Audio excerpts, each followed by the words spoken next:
দোষ শুধু যুব সমাজের নয়, পিতামাতারও দোষ আছে। এদের পথভ্রষ্টতার পিছনে তাদের পিতামাতার কিন্তু কম ভূমিকা নাই। পিতামাতার প্রচুর ভূমিকা আছে। ছোটবেলা থেকে দিন শিক্ষা দেয় নাই, বাসায় ইসলামিক পরিবেশ গড়ে তোলেনি, তালিমের কোনো ব্যবস্থা ছিল না, পিতামাতার মধ্যে ভালো সম্পর্ক ছিল না। ছেলে মেয়ে মানুষ হয়েছে ডে কেয়ার সেন্টারে, পিতা স্নেহ মায়ের ভালোবাসা পায় নাই। পিতামাতা এদেরকে ভালো কালচার দিতে পারে নাই, ভালো প্যারেন্টিং দিতে পারে নাই। অশ্লীলতা, বেহায়াপনা, সিরিয়াল দেখে দেখে এরা বড় হয়েছে। ছোট কার্টুন থেকে শুরু করে একদম ছোটবেলা থেকে শুরু করে ওদেরকে পড়ানো হচ্ছে Jack and Jill, went of the hill. পড়েছেন না? জ্যাক একটা ছেলে, জিল একটা মেয়ের নাম, ওয়েন্ট অফ দ্য হিল আপনাদের ওই পাহাড়ে চলে গেল। পাহাড়ে একটা মেয়ে আর ছেলে গিয়ে কি করছে? একা একা। ছোট্ট বাচ্চাকে শিখাচ্ছেন তো এটা। ছোট্ট একটা বাচ্চা শিখছে একটা ছেলে একটা মেয়ে একা একা পাহাড়ে চলে যেতে পারে। বড় হয়ে সে যাবে একটা মেয়েকে নিয়ে পাহাড়ে চিপায়, তখন কি হবে? এবং বড় হয়ে সে তাই করছে। একদম ফ্রম দ্য ভেরি বিগিনিং আপনি খেয়াল করে দেখেন বাচ্চাকে কি দিচ্ছেন, আপনি ওর সাথে কিভাবে কথা বলছেন, ওকে কি খাওয়াচ্ছেন, ও কোন পরিবেশে বড় হচ্ছে, কাদের সাথে মেলামেশা করছে, কোন ফ্রেন্ড সার্কেলে খেলছে, বড় হচ্ছে, কার কোলে দিচ্ছেন, যার কোলে দিচ্ছেন ও তাকে কি শিখাচ্ছে, ও কি কবিতা শিখছে, কি ছড়া শিখছে, কি গল্প পড়ছে, স্কুলে গিয়ে কোন পরিবেশে পড়াশোনা করছে, কলেজে কোন পরিবেশে পড়ছে, মাদ্রাসায় কোন পরিবেশে পড়ছে। প্রতিটা বিষয়ে তার মানসিক বিকাশে ভূমিকা রাখে।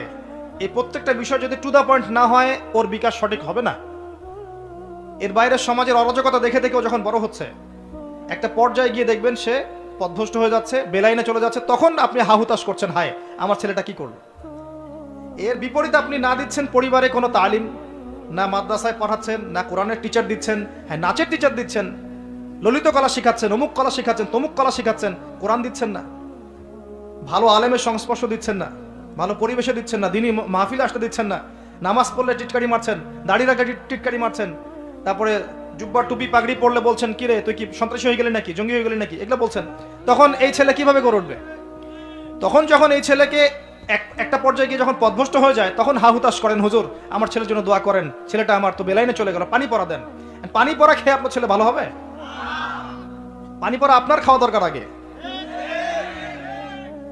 কথা বললে তো মাইন্ড করে, কিছু কথা না বললে তো কথা আসবে না।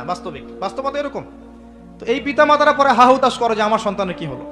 তো দোষ শুধু যুব সমাজের নয়, পিতা মাতারও দোষ আছে। একটা ছেলে একা একা কখনো মাদক সেবন করে না যতক্ষণ না সে একটা মেয়ের সাথে প্রেম করে ছ্যাক খেয়েছে। এটা বাস্তব না? আর প্রেমটা কখন হলো? যখন আপনি ছেলে মেয়ে একটা স্কুলে পড়ে সেখানে দিলেন, ছেলে মেয়ে একই স্কুলে পড়ে সেখানে দিলেন, এই স্কুল লাইফে প্রেম হয়ে গেল, পরে ব্রেকআপ। ছেলে মেয়ে একই কলেজে পড়ে সেই কলেজে দিলেন, সেখানে প্রেম হলো, তারপর ব্রেকআপ, এক পর্যায়ে তারপর মাদক ধরলো। যদি তাকে আপনি ছেলেদের পরিবেশে বড় করতেন, ম্যাচুরিটি হলে এবং আর্নিং সোর্স হলে দ্রুত বিয়ে দিতেন, ওকে এই কাজটা করতো? তার জীবনে কি হতাশাটা আসতো? তাহলে আমি কি তাকে খারাপ পথে ইনজেক্ট করলাম না? পিতামাতা হিসাবে আমি বিচক্ষণতার পরিচয় দিতে পারি নাই।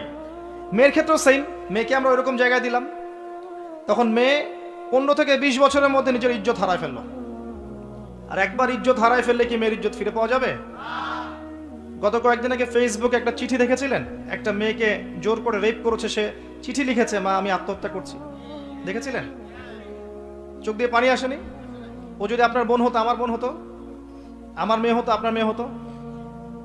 7 দিনে একটা দেশের মধ্যে 42টা বাচ্চাকে ধর্ষণ করা হয়, কোন পরিবেশে আছে? আর প্রত্যেকটা ধর্ষকের কি ওই মৃত্যুদণ্ডের শাস্তি হচ্ছে আদৌ?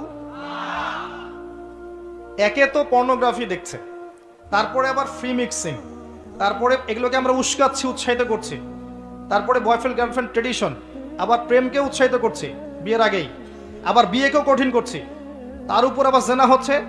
বলছি সম্মতিতে জেনা করলে জায়েজ, কোনো সমস্যা নেই। এত কিছু উস্কে দেওয়ার পর যখন ধর্ষণ বাড়ছে তখন মাথায় হাত দিয়ে লাভ আছে? এই বাড়ার পিছনে তো সবচেয়ে বড় ভূমিকা আমি রেখেছি। পুরো সিস্টেমটাই লস, পুরো সিস্টেমই লস। আর এখানে যদি আল্লাহ বলেন তোমরা পর্দায় থাকো, বিনা প্রয়োজনে বাড়ির বাইরে এসো না, তোমরা ফ্রি মিক্সিংয়ে যেও না, পর্দার আড়াল থেকে কথা বলো, ছেলেরা ছেলেদের সেকশনে থাকো, মেয়েরা মেয়েদের সেকশনে থাকো, সেখানে তোমরা স্বতন্ত্র স্বাধীন থাকো, তোমরা জাহেলিয়াতের মতো বেহায়ার মতো রাস্তায় ঘুরো না, ছেলেদের পোশাক পরে ফ্যামিলিজদের মতো ঘুরো না, তখন আল্লাহ পাকের দোষ হয়ে যায়, তার রাসূলের দোষ হয়ে যায়। তখন কোরআন হয় সেকেলে বই আর ইসলাম হয় মৌলবাদী ধর্ম নাকি? সমাজের পরিবর্তন এবং পরিবর্ধন সংশোধনের একমাত্র সলিউশন হচ্ছে ইসলাম। এর বাইরে কিচ্ছু আপনি সলিউশন দিতে পারবেন না। সাময়িকভাবে আইন প্রয়োগ করে পিটিয়ে এইসব ধর্ষণ বন্ধ করা সম্ভব? পুরো